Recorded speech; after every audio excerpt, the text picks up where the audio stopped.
Todas as vezes que a gente se põe a caminho, à disposição, no caminho, à disposição da igreja, a gente pensa que a gente está fazendo algo pelos outros. Mas esta é a pedagogia de Jesus para que a gente se converta, não é? A conversão é assim, comunitária. Deus quer que eu precise de você, que você precise de mim para a gente chegar até Ele. Então, eu quero que vocês voltem para casa hoje com essa minhoca na cabeça.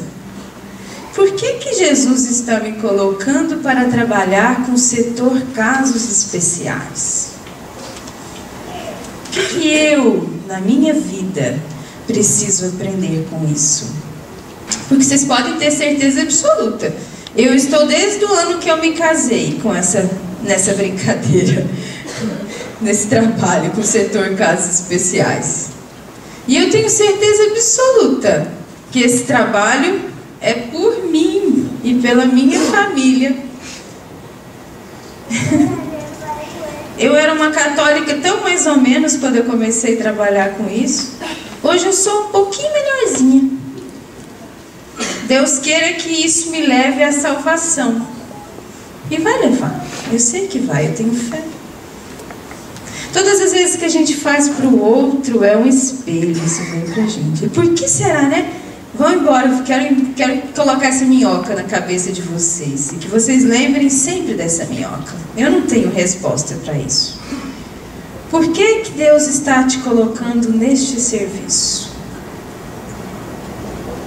Por que Deus está te plantando nesta pastoral?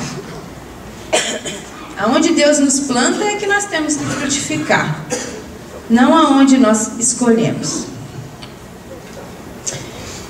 Tem uma tela aí que se chama nulidade. Mete ficha aí, DJ. Atrás de mim? Não sou acostumada com isso. Sou acostumada com giz, com quadro negro. Como é que troca esse trem? O Código de Direito Canônico, além de contemplar uma grande parte do direito da igreja, né, que é o direito eclesial, o direito canônico é uma parte do direito eclesial, né?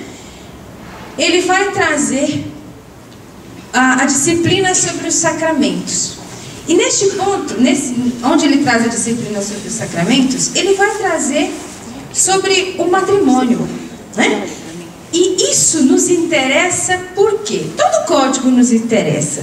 Mas aqui para nós, nos interessa especialmente o que está disciplinado aqui acerca de 3 sacramentos. Sacramento da reconciliação, ou sacramento da confissão, sacramento da Eucaristia e o sacramento do matrimônio. Por quê? Porque os 3 estão umbilicalmente ligados. Tá? São 3 sacramentos que estão ligados. Poderia dizer também do sacramento do batismo, porque sem ele, nenhum desses 3 aqui se daria, se perfazeria. Ok? Ontem eu disse para vocês que algumas coisas mudaram no proceder, no encontrar na forma de processar as nulidades matrimoniais. Eu fiz o carro, eu coloquei os carros nas frentes dos bois, certo? Hoje é que eu vou explicar para vocês o que não mudou. Eu disse para vocês ontem que mudaram regras processuais. O que mudou então para nós são só apenas as regras processuais. No que afeta a pastoral familiar isso? Quem está atendendo divorciados, recasados? Nada. As regras processuais são cumpridas por nós lá nos tribunais. Então isso não afeta vocês, tá? O que toca vocês sensivelmente é o que está aqui disciplinado no sacramento do matrimônio e também no que diz respeito ao processamento das causas de nulidade, aliás, as condições de nulidade matrimonial, que não mudou nada. Lembra-se que eu disse para vocês que o motu próprio não tocou nem nada do direito material, da matéria. O motu próprio não mudou nada do que diz respeito à doutrina da indissolubilidade. Lembra-se que eu disse isso ontem? E que o Papa frisa no início do motu próprio que as alterações que estão ali não querem privilegiar a nulidade, e sim apenas a celeridade processual. De modo que qualquer processo de nulidade, ou qualquer processo de nulidade matrimonial, qualquer sentença de validade ou de nulidade matrimonial, seria exaltar a indissolubilidade. Por quê? Porque no processo nós estamos em busca da verdade acerca daquele matrimônio. Aí vocês devem perguntar para mim: pois é, Mari, mas como é que eu vou saber se um matrimônio é falso ou é verdadeiro? Existe a possibilidade de ter um matrimônio falso? Às vezes se levantam, às vezes as pessoas estão ouvindo palestra, assistindo aula e dizem assim: mas tem como ter um matrimônio falso? E eu lhes digo: existe sim. E a igreja, e a doutrina, e os documentos, para aqueles que acham que a gente só deve acreditar na Bíblia e não respeitar os outros documentos, os outros documentos, e especialmente o Código de Direito Canônico, nos ajudam, nos auxiliam a encontrar esses matrimônios falsos, que existem sim. Ah, tá bom, mas me prova então que Jesus disse que esse negócio tem fundamentação. Lá em Belo Horizonte eu trabalho com os mineiros já faz algum tempo, e eles me ensinaram um ditado: para algumas pessoas a gente tem que matar a cobra e mostrar o pau. Já ouviram isso? Que a gente tem que fazer a coisa e mostrar de que jeito que a gente fez, para a pessoa acreditar. Com as coisas da igreja, os meninos, os seminaristas que estão com a doutrina, a teoria na ponta da língua, coisa mais fácil que tem. Não existe nada na igreja que está escrito é porque alguém achou. Não é verdade? Você encontra fundamentação em absolutamente tudo. Ontem eu não apostei o carro do Wilson aqui, que se vocês encontrassem qualquer coisa, em qualquer documento da igreja, que não tivesse de acordo com a fundação, de acordo com o ferro forte da construção, que é a palavra de Deus, ganhava o carro do Wilson? Alguém de noite encontrou? Graças a Deus não. Por quê? Vocês não vão encontrar. Porque tudo está fundamentado, todos esses documentos aqui, ó, essa pilha de documentos, está fundamentado na palavra de Deus. Pois bem, chega de conversa mole. Quem conhece, eu vou provar para vocês que a nulidade matrimonial está fundamentada na palavra de Deus. Alguém já recebeu um convite de casamento aí na vida? Por acaso alguém já leu isso no convite de casamento? Assim já não sois dois, mas uma só carne. Portanto, não separe o homem e o que Deus uniu. Alguém já leu isso? Não. Isso está na Bíblia ou não está? Tá. Isso é muito usado. Quer ver uma outra parte que não é muito usada, mas está lá também? E vocês podem procurar na hora que vocês chegarem em casa? Jesus continua: eu vos declaro que todo aquele que rejeita sua mulher, exceto no caso de matrimônio falso e esposa com outra, comete adultério. Já viram essa parte? Poucos viram, os meninos lá têm certeza absoluta. Cadê meu trenzinho de trocar?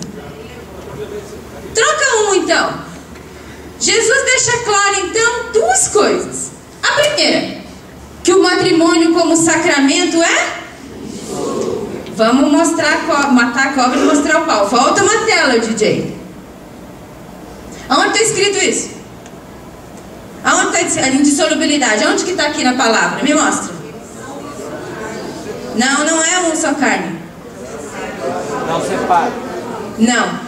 Jesus, a primeira premissa: o matrimônio é indissolúvel. Meninos, grita. Não separe o homem e o que Deus uniu. Pode ir para frente. Uma tela. Então, portanto, o matrimônio como sacramento é indissolúvel. Se Deus uniu, o homem não separa. O homem aqui, lê-se Maristela, todos os juízes do tribunal, Dom João Bosco, o padre Funchal, os cardeais inteiros lá da Rota Romana, o Santo Padre, o Papa Francisco. Acima dele é só Jesus. O que o Deus uniu, o homem não separa. Ponto. Se é sacramento, homem nenhum sobre a face da terra se separa, nem o Papa. Guarda isso. O Papa, o Santo Padre, o Papa, aquele que tem todo o poder na igreja, aquele que é o grau de hierarquia, nem ele, com todo o seu poder hierárquico, pode dissolver um casamento válido. E depois vocês perguntam para os seminaristas, que eles têm uma história bem legal para contar. O Papa já abriu mão a igreja já abriu mão de países. Para não dizer, né, vamos lembrar lá na Inglaterra, depois os meninos contam para vocês um dia que eles tiverem tempo, que o Papa já abriu mão de terra, de riqueza, para não desmentir isso aqui. Não quis conceder ao rei uma nulidade, porque a nulidade não existia. Aquele matrimônio era verdadeiro, não havia causa de nulidade nenhuma. E o Papa disse, isso é válido. Por quê? Porque nem o Papa pode dizer que um sacramento que é válido é dissolúvel. Primeira premissa, tranquila. Então Jesus disse, Jesus não disse nada, a gente que tem que dizer por entender, né? Se o matrimônio é válido, é porque ele é sacramento. O que Deus uniu, o homem não separa. Mas e os matrimônios falsos? Agora eu posso voltar uma tela. Aonde que está dizendo aqui que matrimônio é falso? Que existem matrimônios válidos e inválidos. Aqui nessa tradução da Bíblia aqui, eu coloquei aqui bem mamãozinho com açúcar para facilitar o meu trabalho e o vosso. Mas existem traduções diferentes, mas que querem dizer a mesma coisa. Aqui, ó, eu vos declaro que todo aquele que rejeita sua mulher, exceto em caso de matrimônio falso e esposa com outra, comete adultério. Isso significa dizer que existem duas afirmativas. Uma, que o matrimônio, enquanto sacramento, é indissolúvel. E a segunda é que pode acontecer que haja um matrimônio, um casamento, que é falso. Ou seja, que ele nunca existiu. Peraí, Mari, agora você enrolou o meio de campo. Esse trem aí não existe, que você está falando. Como é que nós vamos provar isso? Todos os casamentos que eu fui, tinha noiva, tinha tapete, tinha padre, tinha o noivo, tinha noiva, e os dois falaram lá sim.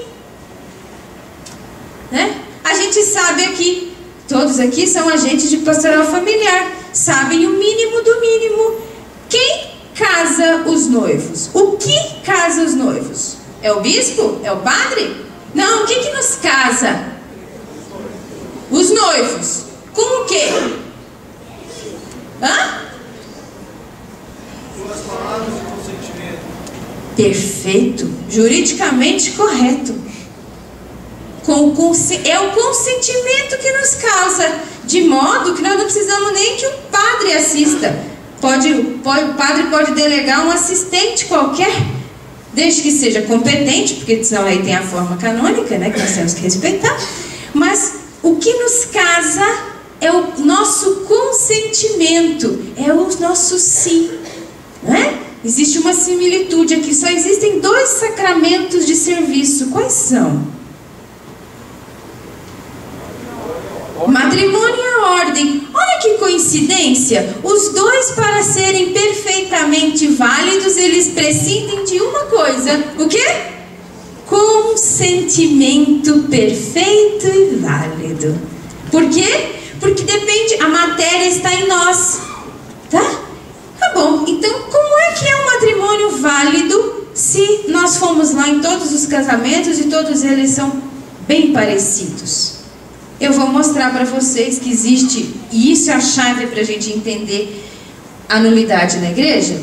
Eu vou mostrar para vocês a diferença que um A faz para uma palavra. Existe uma diferença muito grande entre nulidade e anulação. Eu estou vendo um monte de gente tirar foto. Esses slides são todos disponíveis, são para vocês. Depois vocês vão lá em cima e copiam eles inteirinho para vocês usar na paróquia de vocês, tá bom? Não precisa se preocupar em copiar esse aqui. O Wilson disse que despacha no meio de todo mundo. Ele vai ficar 2 meses trabalhando à disposição de vocês. A igreja só consegue fazer o quê? Identificar uma nulidade. nulidade. Ó, aqui, ó, nulidade. A cortina está escondendo um pedacinho, mas é nulidade. A igreja nunca vai anular um casamento. Então, às vezes as pessoas falam assim: ah, eu vou lá naquele tribunal da igreja porque lá anula o casamento. Lá não faz nada disso. A igreja não tem capacidade para fazer isso, nem o Papa tem capacidade de fazer isso. A igreja só consegue verificar a nulidade ou a validade do matrimônio. Vou explicar para vocês do jeitinho que eu explico, de forma bem simples, para todo mundo entender, tirando todos os juridiquês daqui. Qual que é a diferença de nulidade e de anulação? Assim, ó. Eu tenho um Fusca, certo? Quer dizer, eu tenho 10 mil reais e muita vontade de ter um Fusca. O Wilson tem um Fusca 67, originalzinho, bonitinho, tal, banco de couro lá, tudo bonitinho, uma graça, o Fusquinha dele. E eu tenho 10 mil reais. Eu não sou doida, eu sou uma pessoa capaz, até que alguém prove o contrário. O Wilson também é uma pessoa capaz. O Fusquinha do Wilson tem documento certinho do Detran de São Paulo, tudo bonitinho, único dono, é um objeto completamente lícito. Nós dois somos pessoas capazes. A nossa lei aqui no Brasil permite que a gente transacione alguma coisa, faça uma compra e venda. E eu e o Wilson um dia chegamos à conclusão de que a mulher dele queria um carro novo e não tinha espaço lá naquela garagem. O Wilson foi forçado a vender o Fusca para mim, porque eu queria muito o Fusca e o Wilson tinha que se livrar do Fusca. O que acontece? Nós dois chegamos à conclusão de que eu ia dar os 10 mil para o Wilson e o Wilson ia me dar o Fusquinha, beleza? Fizemos isso. Dei 10 mil, nós estamos lá, no despachante, fez transferência do documento. É um negócio, os advogados que estão aqui, é um negócio lícito, certo? Agentes capazes, objeto lícito, tudo certo. Certo? Passou um tempo, o Wilson entra numa tristeza de saudade desse Fusca, que não tinha o que fazer. Ele era saudade do Fusca. O carrão novo estava lá na garagem, mas o Wilson queria o Fusca. E a esposa dele, porque é sensível, porque conhece o Wilson, percebeu: fiz uma besteira de forçar ele a vender o Fusca. Sabe o que eu vou fazer? Vou ligar para a Maristela e vou ver se ela não faz. Não é assim que eles falam lá na pedra? Aqui não tem uma pedra também? Vou ver se a Maristela não volta o negócio. Já ouviram isso? Vou voltar o negócio. Não fala assim na pedra lá? É, vou voltar nela. Ela fala, ela entendeu. Aí eu falo: mas por que quer voltar o negócio? Eu tô tão feliz com o Fusca. Ah, mas ele tá triste e tal, Mari. Ele tem sentimento pelo Fusca. Não adianta, Fusca de família. Aí o que eu faço? Para ser misericordiosa, eu vou lá e falo: tá bom, devolve meus 10 mil reais e coloco o Fusquinha dele na garagem. O que nós fizemos? Desfizemos o negócio. O que nós fizemos? Voltamos o negócio. Juridicamente falando, frescuramente falando, a gente fez o quê? Anulamos o negócio. Havia um ato, o ato existiu, não existiu? Nós fizemos a compra e venda. Era um ato válido, era, e nós anulamos. Isso é anulação. O ato existiu. Isso é anular. Meus irmãos, em relação ao matrimônio, não dá para fazer essa negociação jurídica, esse negócio jurídico. Sabe por quê? Eu vou explicar para vocês. Vou tomar aqui um exemplo. Vamos fazer de conta agora que eu namoro lá com o Sidnir já faz mais ou menos uns 2 anos. O nosso namoro vai bem de longe, é um namoro de acordo com a igreja, como a igreja estabelece. Nós não entendemos o valor da castidade, nós estamos preocupados com o conforto, com o prazer, com a sexualidade. Nós queremos ser felizes e não procurar um caminho reto de acordo com o que a igreja nos dá, que é muito bom. E eu e o Sidney estamos lá namorando já há 1 ano e tal, e de repente, o que acontece? Maristela fica grávida. Só que Maristela não vive sozinha no mundo. Maristela é sustentada por um pai e por uma mãe. E o pai da Maristela, ele interior de São Paulo, lá onde as coisas são certas, aonde o fio do bigode ainda vale, e aonde engravidou? Nossa, vocês vieram tudo de lá? Aonde engravidou? Mas da onde que está essa lei? Que engravidou, casou? Os pais do fio de bigode, entendi. Beleza. Continuando aqui na minha historinha, Maristela ficou grávida, por mais que não respeitasse regra nenhuma, nem da igreja, nem do fio de bigode, na coisa nenhuma. Ela estava com os pés da mesa ainda debaixo da mesa do pai. Ela tinha que andar na cartilha do pai, porque era o pai que sustentava. A realidade é essa. As pessoas só sabem o que vivem, né? A teoria às vezes é um pouco diferente. Maristela teve então que se casar. A pergunta é: Maristela queria se casar? Não. Maristela teve que se casar, porque senão a coisa ia engrossar pro lado dela ou pro lado do rapaz, certo? Então Maristela vai até a igreja. Lá na igreja tem padre, tem tapete, tem decoração, tem música, tem um casal que veio cantar aqui, que eu deixei, né? Tem tudo. E tem até sim.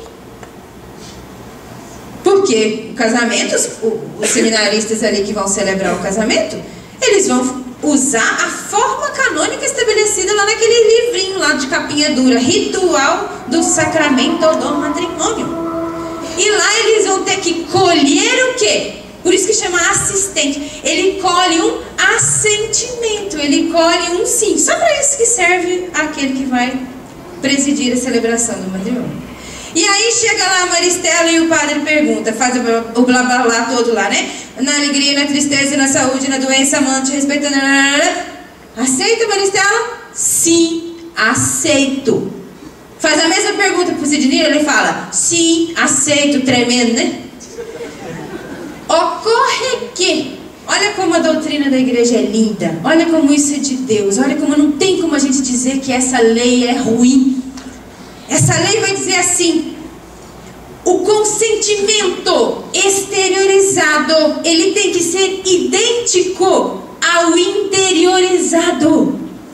Tem que haver essa coincidência, esse sim tem que ser perfeito, esse sim tem que ser verdadeiro. Já eu vou dizer para vocês o que é um sim verdadeiro.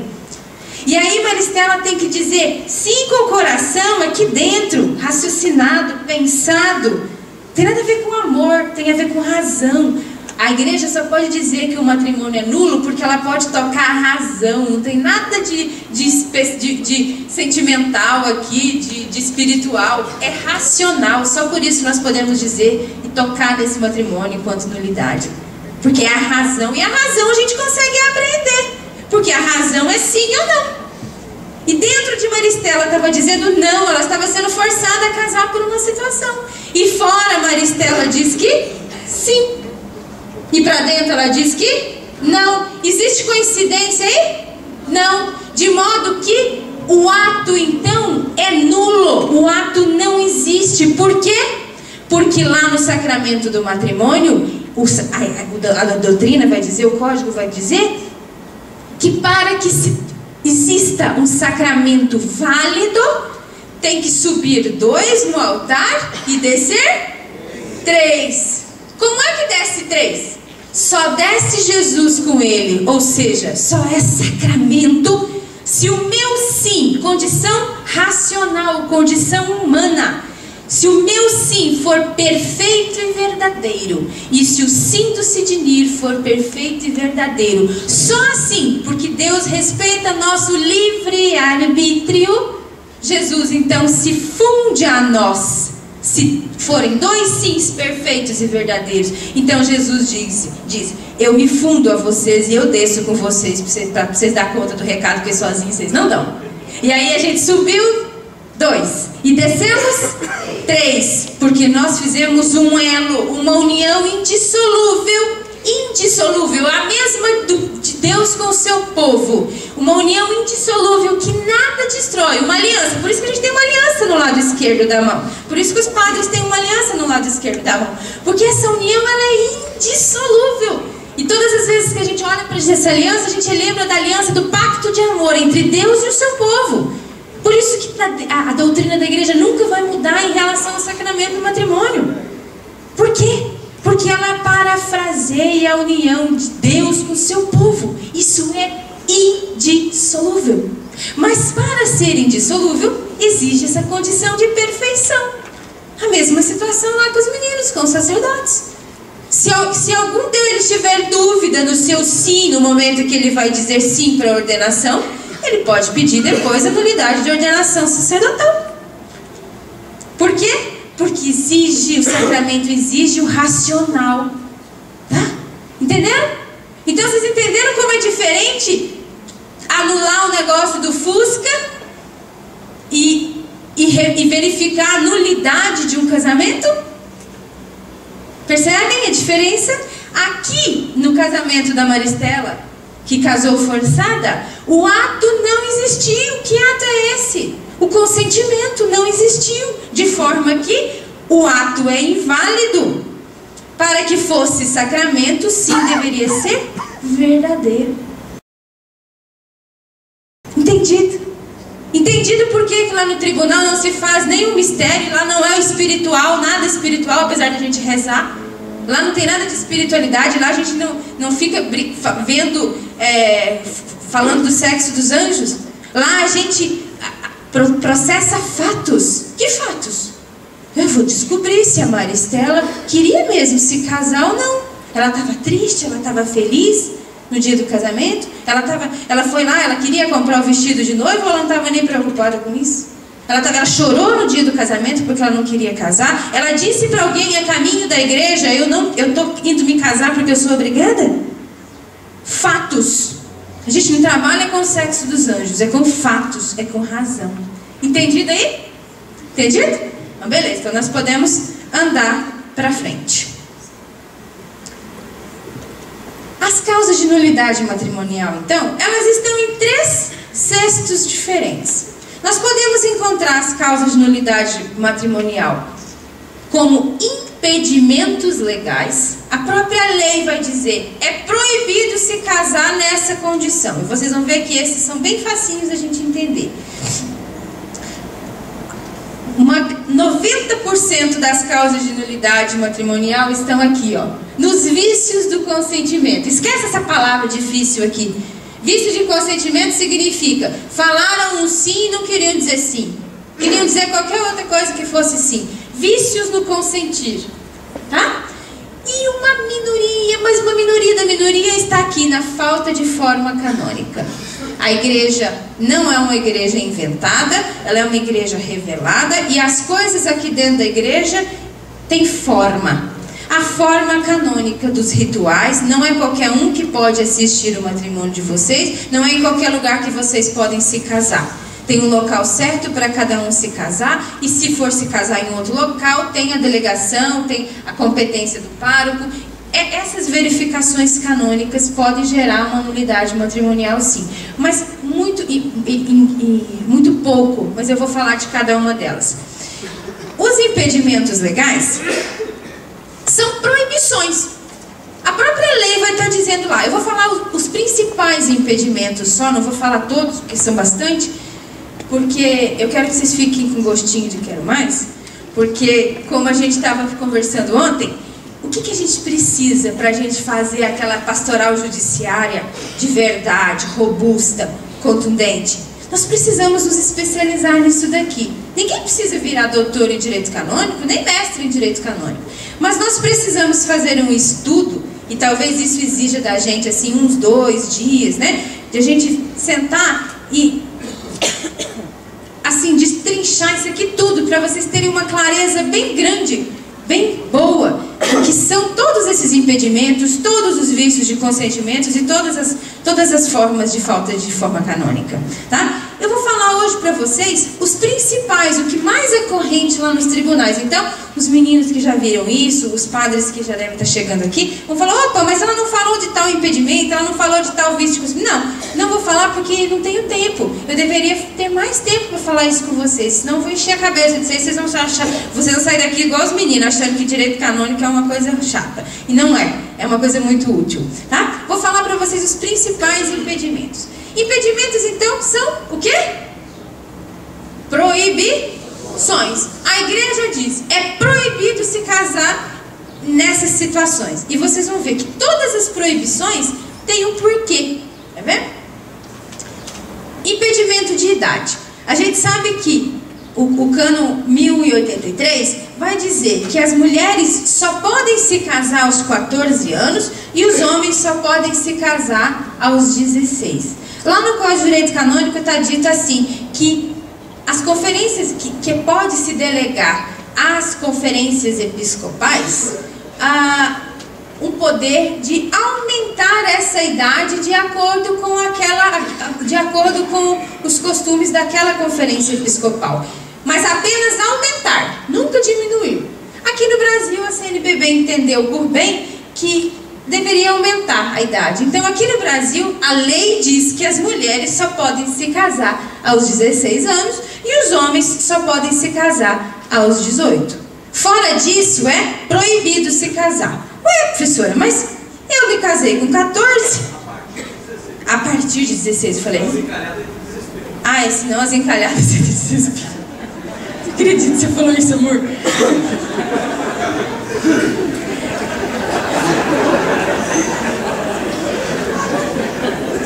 Então tá bom.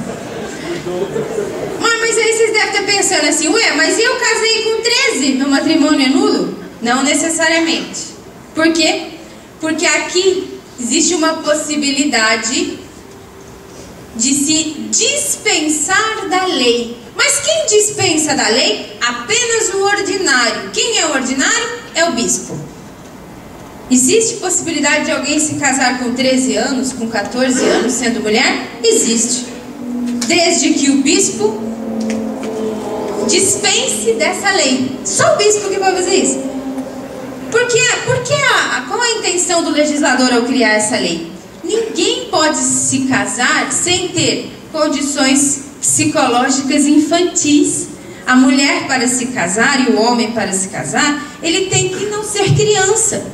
Ele tem que ter o mínimo de capacidade psicológica e o mínimo de capacidade biológica para o casamento. Entenderam?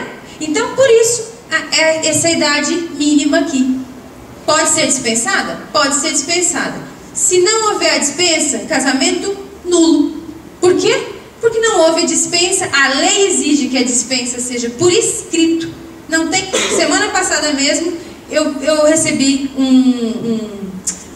por e-mail uma história e perguntei, você mande para mim, escaneie para mim o processo matrimonial, né? Lá a entrevista dos noivos, e me mostre, porque é simples, lá na entrevista dos noivos tem a idade, e se tiver, tem a idade, se não está correspondendo aqui a lei, a idade, imediatamente abaixo tem a dispensa para o casamento. Não tinha. Logo, essa causa de nulidade vai ser encaminhada via processo documental e em menos de 30 dias esse matrimônio vai ser declarado nulo. Ok? Mais um impedimento.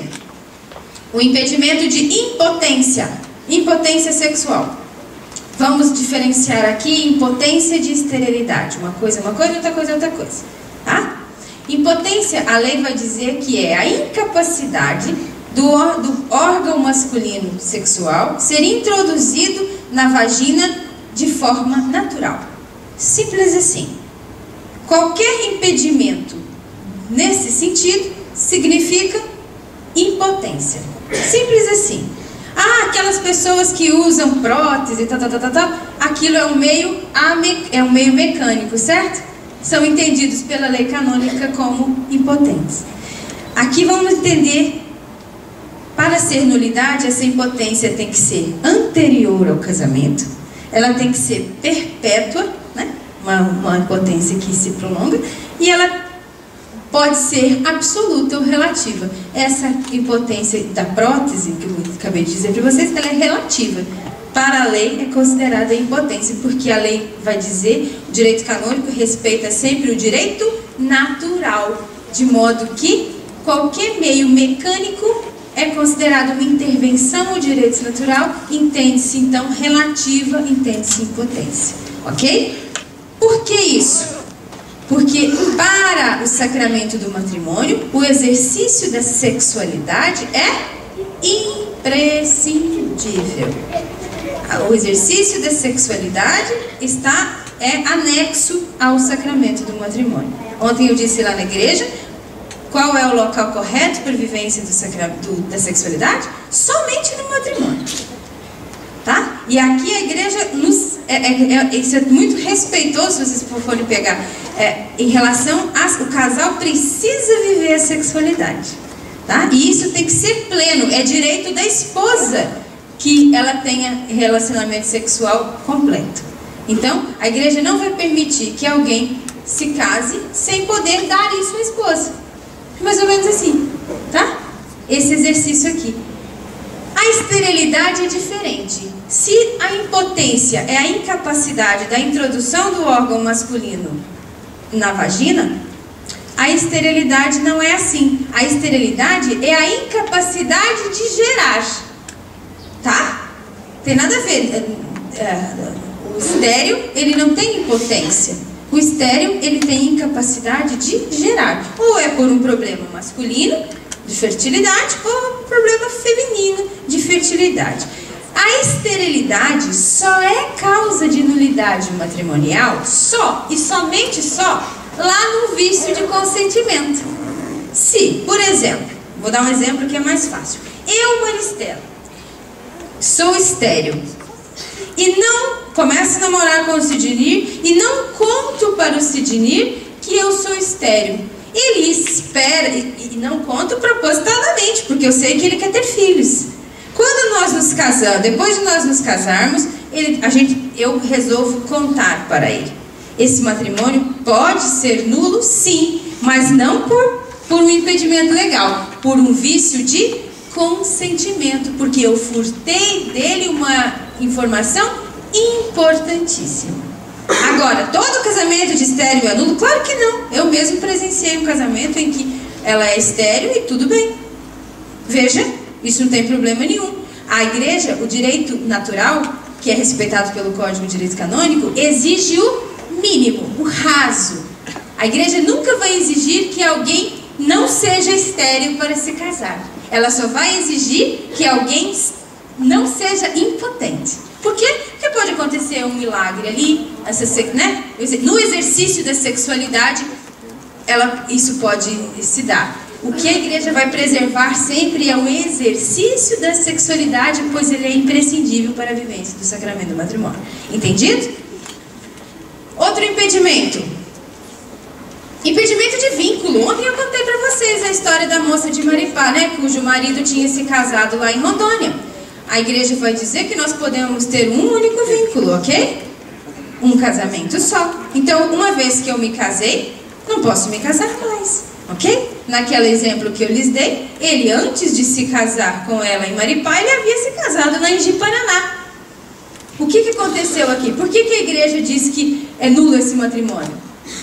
Porque é impedimento de vínculo, documentalmente a gente provou. Ué, mas alguém deve estar dizendo assim, ora, mas ele não juntou a certidão de batismo lá e não tinha notificação lá da paróquia de batismo que ele tinha se casado lá em Ji-Paraná?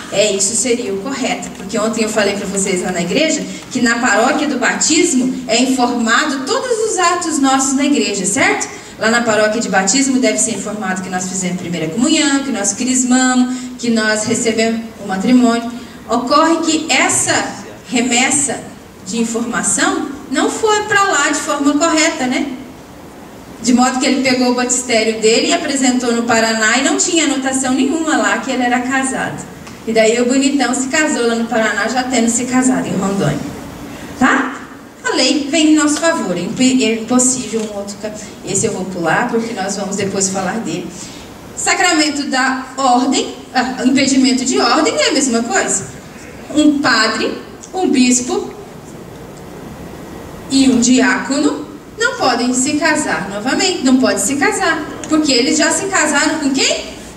Com a igreja, ok? Aqui só levando só aqui o diaconato. Muitos de vocês não tem nenhum diácono casado aqui entre nós? Não? Mas a gente sabe que existe. Os diáconos que são casados, eles recebem a diaconia depois de casados, ok? Então, aqui tudo bem, só que olha que interessante, eu luto muito para fazer meu marido ser diácono, porque se eu conseguir e eu morrer antes que ele, vocês acham que depois que eu morrer ele vai poder casar de novo? Olha aqui pro meu dedinho. É ou não é, meninos? Se eu morrer antes e ele for diácono, ele vai ter que fazer o quê? Servir a igreja. Ou pedir uma dispensa que é complicada para receber. Então eu vou lutar até o fim para fazer ele diácono. Né? Agora, para os meninos lá atrás, a diaconia aqui é bem mais grave. Eu sempre brinco que nasce um padre no dia que ele se torna diácono. Por quê? Porque no dia da ordenação diaconal de alguém que está se preparando para receber o sacramento da ordem, daqui para trás ele não volta mais. Não é, meninos? Ou ele vai ser padre e recebe a ordenação sacerdotal, mas diácono ele nunca mais vai deixar de ser. Então ele pode ficar aqui nessa situação estanque aqui de ser só diácono para sempre, ou ser sacerdote. Então eu sempre brinco, tem que pensar mesmo em ser diácono. Depois não volta mais atrás. Entendido? O impedimento é de vínculo. Mas também existe um impedimento de voto. O impedimento, os padres lá receberam o sacramento da ordem, certo? E aqueles que fizeram, os religiosos que não receberam o sacramento da ordem, mas fizeram os votos perpétuos, né? Votos públicos perpétuos de pobreza, obediência e castidade. Eles estão proibidos ao casamento também, do mesmo jeito as irmãzinhas. Eles estão, se eles tentarem se casar, juridicamente se diz que é um atentado ao matrimônio, porque eles não têm sacramento da ordem, mas eles têm os votos públicos e perpétuos de castidade. Nós lá em Cascavel temos um irmão franciscano que trabalha conosco no setor casos especiais, nos ajuda muitíssimo, mas ele está lá conosco, porque ele tem os votos perpétuos, né, de pobreza, obediência e castidade, e aí não deu certo no meio, na caminhada dele, ele ainda está lutando lá com as dispensas, com as coisas lá, e ele hoje vive civilmente casado com uma senhora, e ele está lá no nosso setor casos especiais, porque ele tem esse impedimento aqui para se casar, ok? Entendido aqui? Impedimento de rapto eu vou pular, é assim, ó. A igreja diz assim, alguém foi raptado, né? Alguém foi raptado só para se casar, o casamento acontece, isso acontecia muito no passado. O casamento acontece só para poder legalizar a situação. Esse casamento é considerado nulo pela igreja, por óbvio, a coação, né? Beleza. Impedimento de crime, eu mato Maria, que é casada com Sidney, para poder casar com Sidney. A literatura não mostra muitos exemplos disso, mas a lei é perfeita. A lei enquadra todos os exemplos. Então, também, matar o outro para ter o casamento é um impedimento.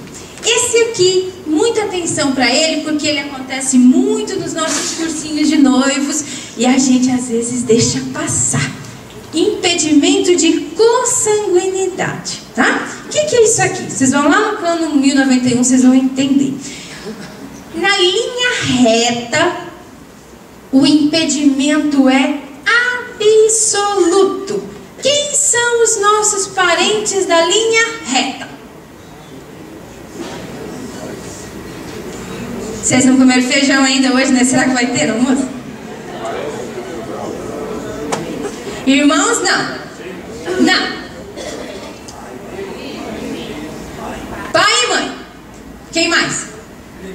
Não. Filhos. Quem mais? Linha reta. Avós. Sim. Ó, pra matar a charada, tá ali, ó. os ascendentes e os descendentes. O pai, o avô, o biso, pá. Tá? Linha reta. Todos os ascendentes e descendentes. Por que vocês acham que é proibido? Né? O legislador não precisava nem motivar, né? O impedimento é absoluto, não existe possibilidade nenhuma de dispensa. O impedimento é absoluto por conta da consanguinidade. Uma filha ter um filho do pai? Uma mãe ser mãe do filho? Não tem nem lógica, tá? Impedimento, direito natural. Vamos observar lá, a lei civil também vai dizer a mesma coisa. Cadê os advogados aqui? A lei civil contempla isso também. Em linha reta, o impedimento é absoluto. Pois bem, quem são os nossos parentes da linha colateral? O mais famoso parente da linha colateral? Hã? Aqui, quem falou? Irmão. Quem falou irmão? Aqui, os irmãos. A linha colateral, isso aqui é copiado do direito romano. A linha colateral, ela é imperfeita. É como se fosse uma cruz, né? Pra gente fazer a linha, né?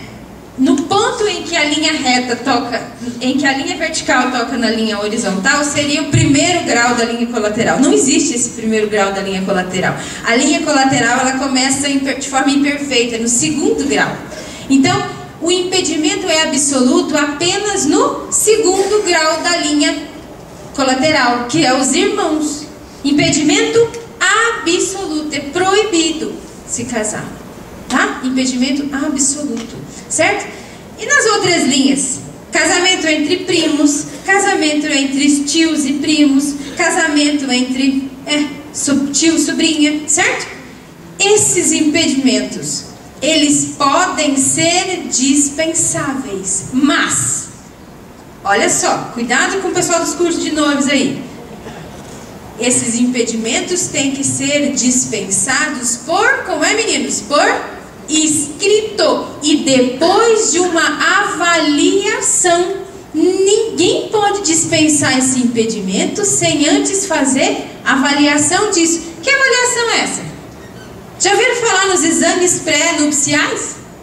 Que parece que aboliram do mapa e ninguém nem mais fala deles? Pois é, lá no tribunal a gente sente falta deles. Quando, por exemplo, dispensam um casamento, concedem a dispensa de terceiro grau, por exemplo, e nascem filhos com problema. Tá? Atenção para isso. Os exames pré-nupciais não foram retirados como exigência, estão lá. E os padres e os bispos são muito cuidadosos com isso. Para eles autorizar a dispensa, eles pedem. Mas a gente tem que cuidar com isso, porque tem muito primo casando, tem muito tio. Na minha família tem uma tia com uma sobrinha com tio casada. Tá? É dispensável? Perfeitamente dispensável. Porém, isso tem um critério. Tá? E cuidar com isso. E se não tiver a dispensa, é nulo. Por quê? Porque a lei está dizendo que é proibido. E a lei dá os critérios e nós temos que obedecer os critérios da lei. Ok? Tá bom? Impedimento de afetividade, eu vou pular eles porque toda honestidade pública, também vou pular adoção, são todos muito parecidos. Eu adopto uma criança, uma menina, e eu e o Sidney estamos criando a menina, ok? Aí, de repente, passou um tempo, eu e o Sidney nos separamos. Pode o Sidney se casar com a nossa filha adotiva? A lei vai dizer que não. É dispensável? É dispensável, por quê? Porque não há consanguinidade entre eles. Tem uma coisa na cabeça de vocês que os meninos lá seminaristas já sabem. Quais são os impedimentos que podem ser dispensados? Somente aqueles de direito eclesial. Os impedimentos de direito natural, nem o Papa pode dispensar. Casamento entre um pai e uma filha, irmãos. Os impedimentos de impotência sexual. Impedimentos de direito natural, ninguém dispensa. Ninguém, nem o Papa. São absolutos. Os dispensáveis são apenas os de direito eclesiástico. Como o da adoção, por exemplo. Não existe consanguinidade entre a filha adotiva, mas para que seja válido o casamento, a dispensa tem que ser dada de forma escrita. Ah, tá bom, não deu a dispensa de forma escrita. Então eu posso considerar que meu matrimônio é nulo sem antes levar para o tribunal? Não. Só o matrimônio só é nulo depois que o tribunal verificar ali e disser que aquilo é nulo. Todo matrimônio é válido até que prove-se em contrário. Ponto. Ninguém pode dizer, meu matrimônio é nulo porque eu encontrei lá umas causas de nulidade. Nele que a Maristela falou lá na palestra. Pode sair daqui feliz, meu matrimônio é nulo. Não. O matrimônio só é nulo depois de uma sentença criteriosamente processada. Ok? Agora aqui eu quero a atenção de vocês. Se antes o impedimento era... Os impedimentos são claros, são simples. Todos eles, a grande maioria deles, os padres, lá na entrevista dos noivos, conseguem pegar. E aí eles já tomam as medidas necessárias lá. E o correto é fazer o quê? Impedir que o casamento aconteça. E isso acontece lá, né? Como aconteceu já no Rio Grande do Sul, com aquela questão do tetraplégico que queria se casar de todo modo. Nossa, mas que falta de misericórdia não deixar o tetraplégico se casar com a moça. Ué, mas não tinha condição de ter vida sexual, como é que faz? Dá uma bênção ali, bonito por eles viverem assim, mas aquilo ali não é matrimônio. Para o matrimônio há que ser consumado. A igreja não pode inventar coisas.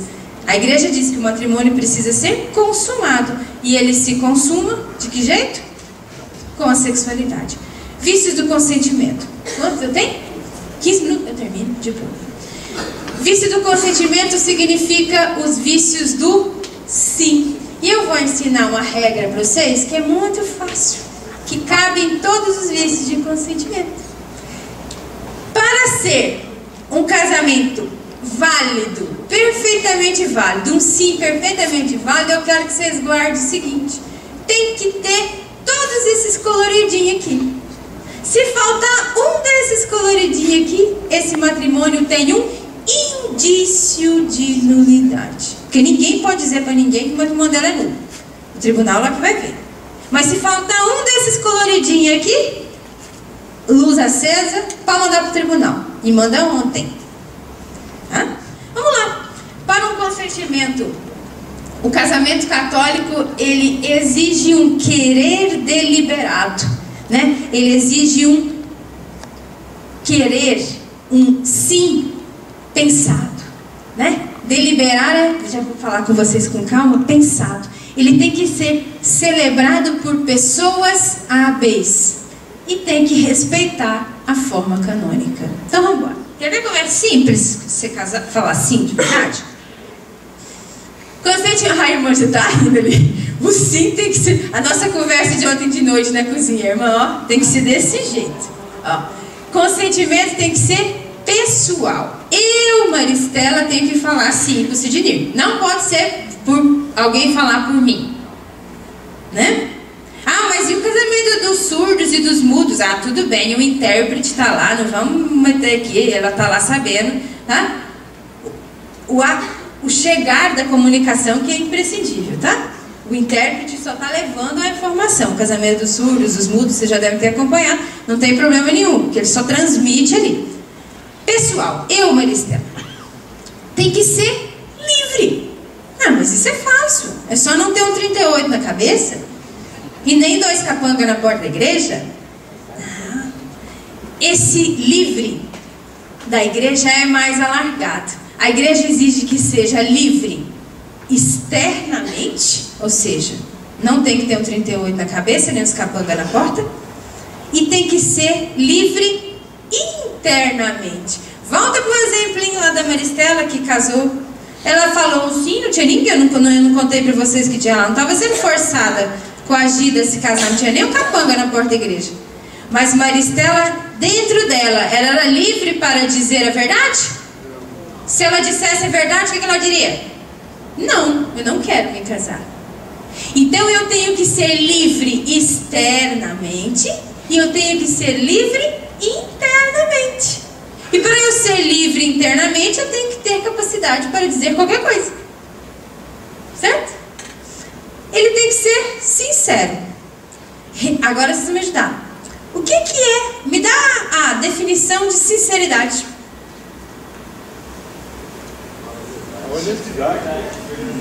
Ser honesto, falar a verdade?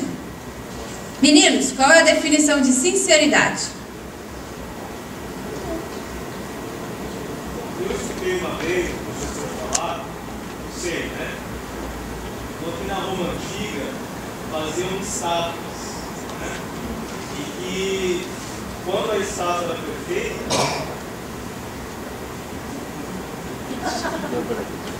a estátua era esculpida, né? No mármore. Quando a estátua era perfeita, ela era uma estátua sem cera. Sem cera. Isso foi o professor explicando na teologia. Sem cera. E quando a estátua saía com alguma imperfeição, por ser esculpida, se colocava cera. Então, se retocava para que ela ficasse igual à imagem. Exatamente. Perfeito. Né? Então, a estátua que era sem cera era a estátua autêntica, verdadeira.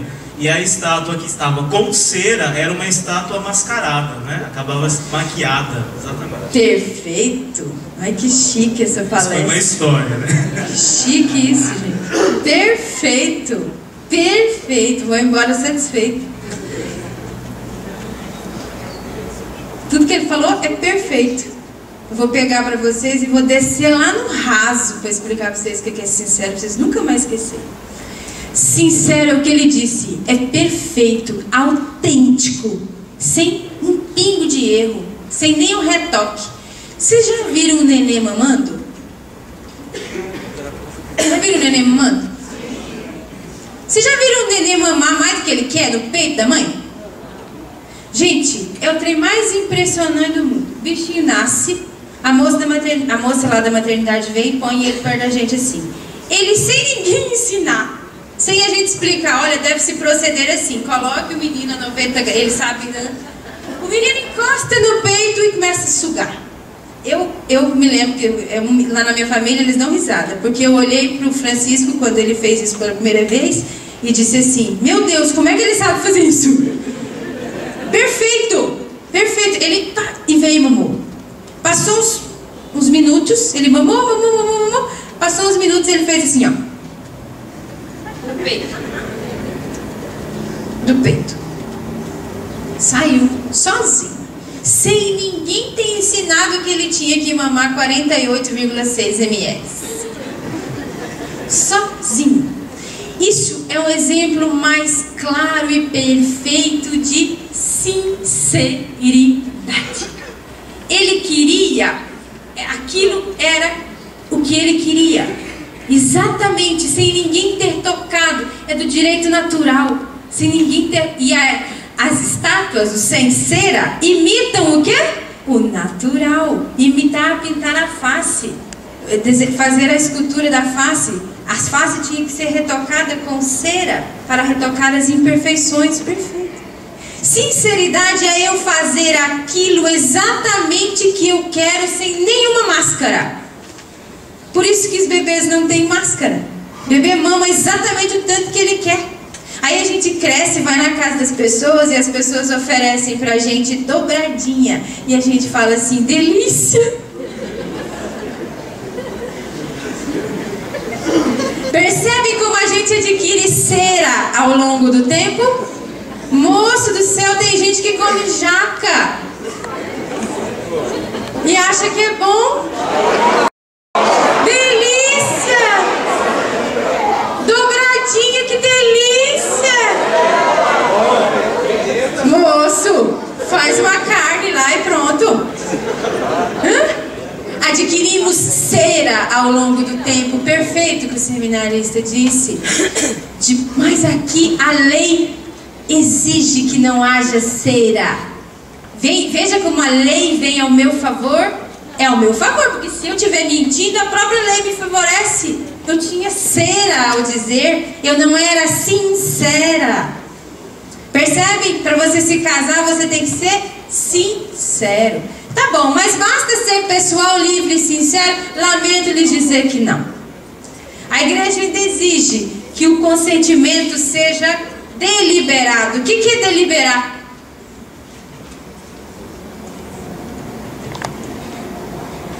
Alguém aqui compra sabão em pó? Quais são os sabão em pó que tem para vender no mercado?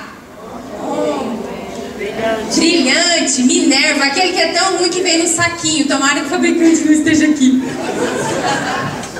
Todo mundo compra só porque é barato, né? Mas não lava nada. Omo, Minerva, Ace, que é bom, mas é caro. Ariel, Ace é barato, é o Ariel que é caro do pacote verde. Alguém compra café aqui? Que café que tem?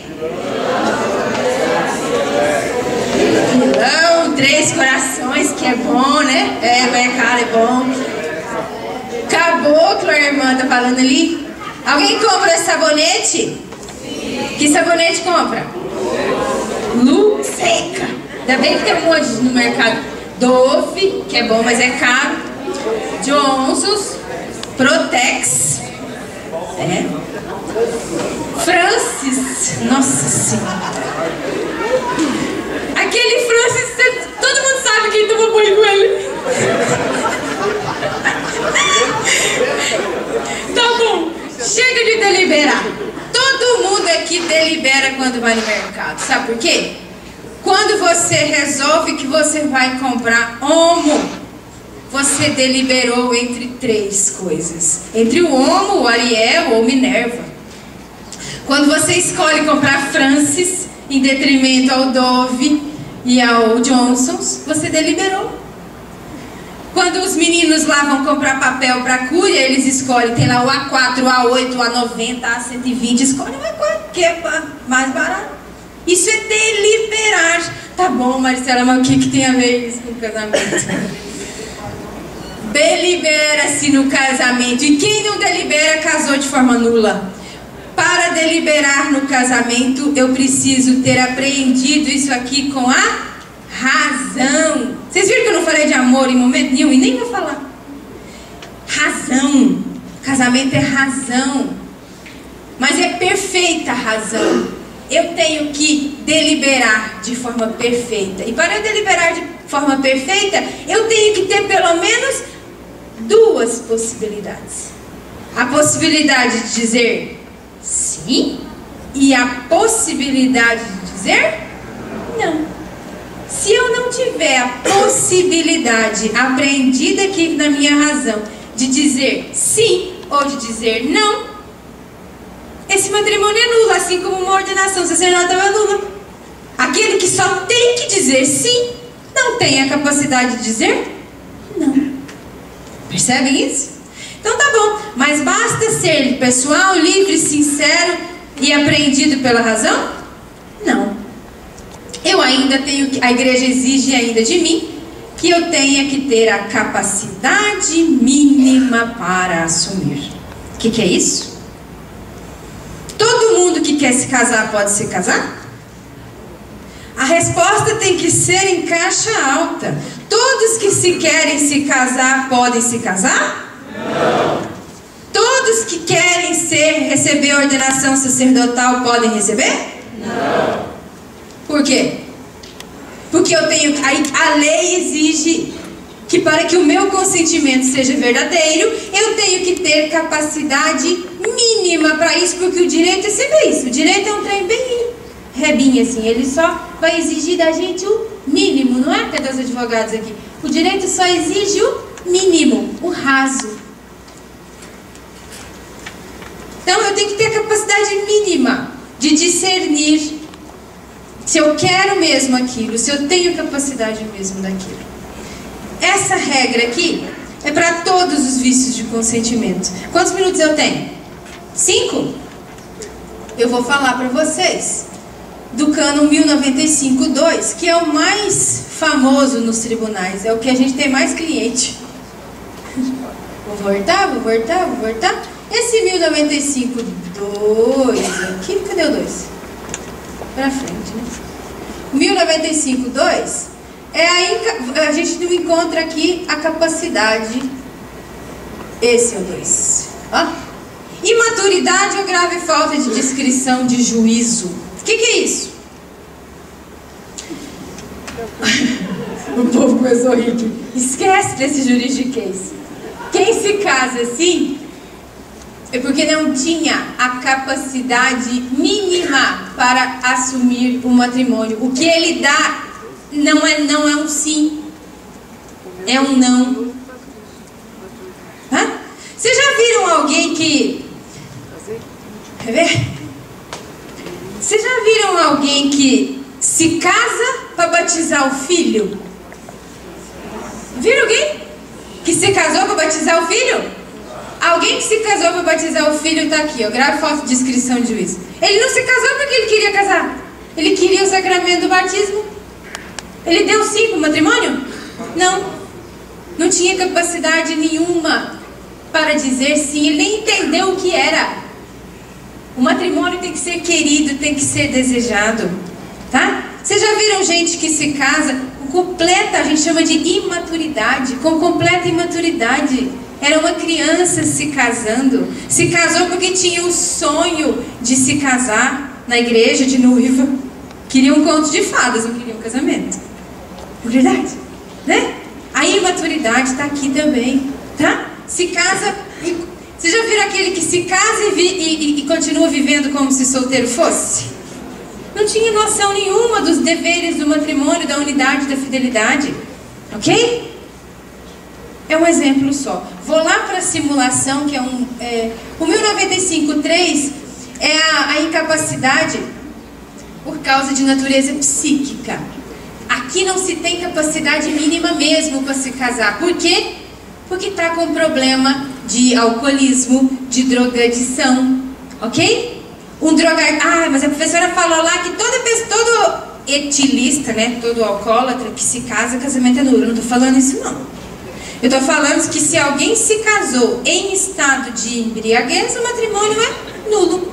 Se alguém se casou com o uso de drogas, se alguém era usuário contumaz de cocaína, de crack, se casou usando isso, é nulo por incapacidade psíquica, porque ele não é autor do próprio sim, ok? Ele não está nem deliberando acerca da vida própria dele, do corpo dele. Como é que ele vai tomar uma decisão dessa? Aqui se enquadra também, alguns vão achar estranho, aqui se enquadra também as questões relativas ao homossexualismo.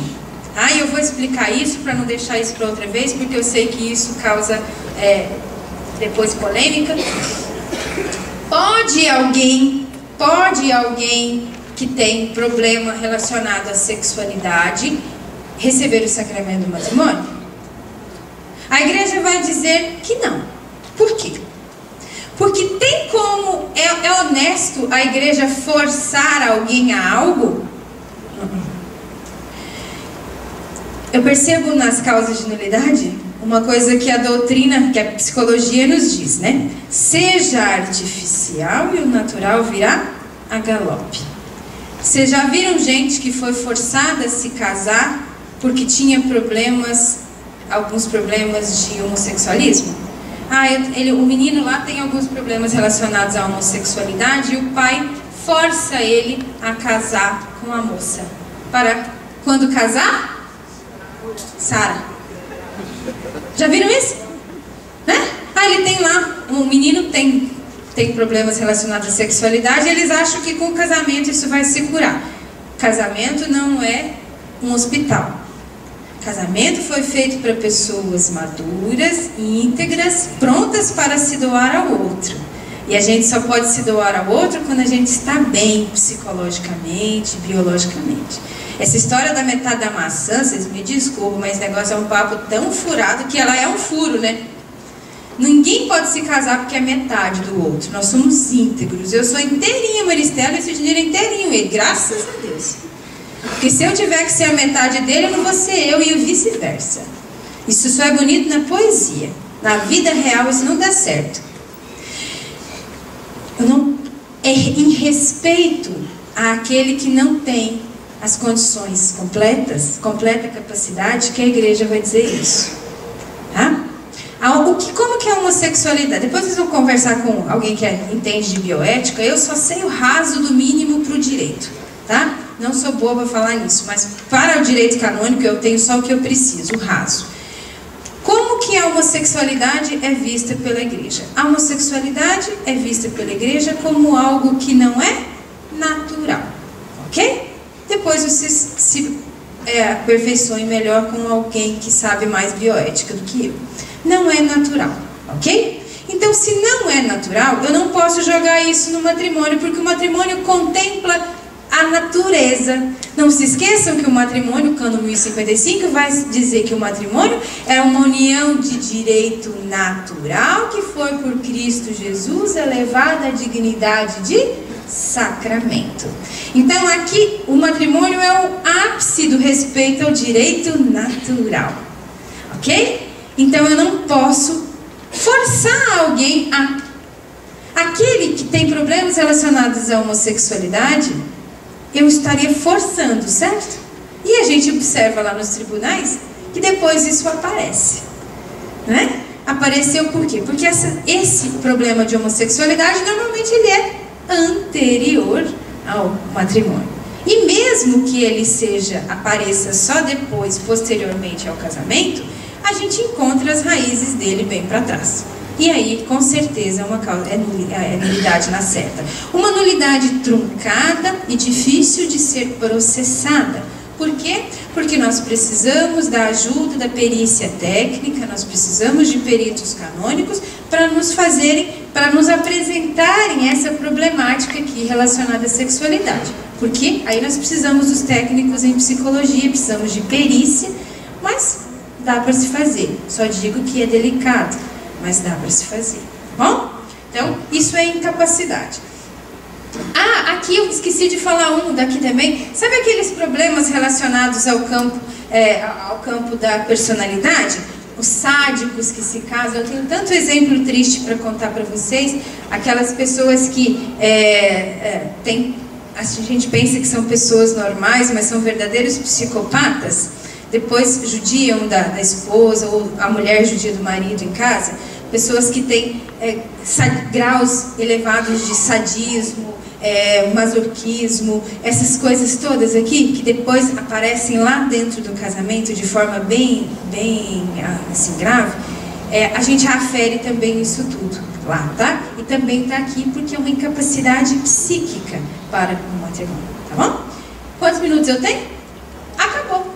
Teria muito mais para falar para vocês do erro de pessoa, erro de direito, erro doloso, a simulação, quando a pessoa quer dizer, a simulação quando alguém diz que vai se casar, mas não quer ter filhos. Pode alguém se casar dizendo que não quer ter filhos?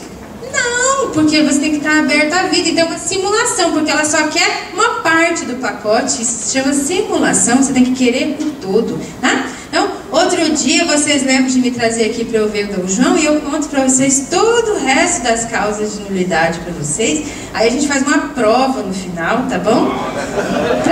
E no final a gente faz uma festa sem dobradinha.